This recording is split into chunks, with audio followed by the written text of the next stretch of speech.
Thank you. Dr. Bahnsen, a question.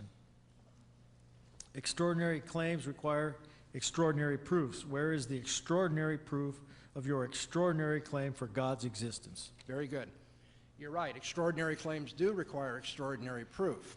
And here's extraordinary proof. When you talk about a claim which, when rejected, undermines the possibility of making intelligible all other claims, that's extraordinary.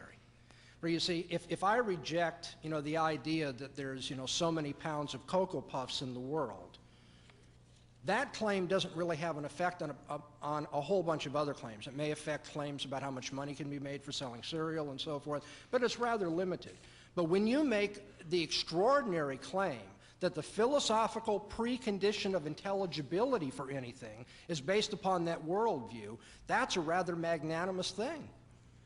And now, that hasn't been disproven. In fact, that has been assumed in all of what my opponent has had to say, that the universe is uniform, that we can use the inductive principle, that there are moral absolutes, and that comports with the Christian worldview.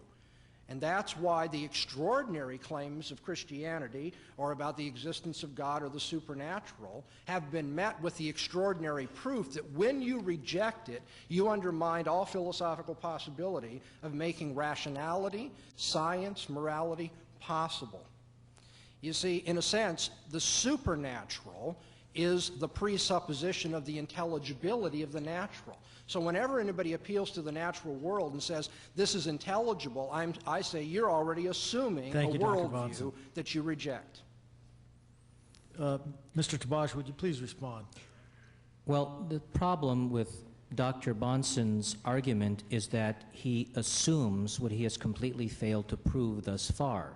He's talking about morality deriving only from the Christian God and cannot derive from anywhere else in the same level of moral sublime quality, but he has never proved his Christian God. His claims of biblical self-authentication and his claim that the Bible is not mistaken is something he has not proved. So if the Bible does not support the Christian theist position, and there's no other document that supports the Christian theist position, and there's no other avenue other than the Bible in which God allegedly said to people, only Christianity is the way to reach me, then I think that Dr. Bahnsen has a problem, because the Orthodox Jewish rabbis who argue with me day and night in my life could come up to him and say, we don't need the Christian overlay on initial Judaism to be highly moral people.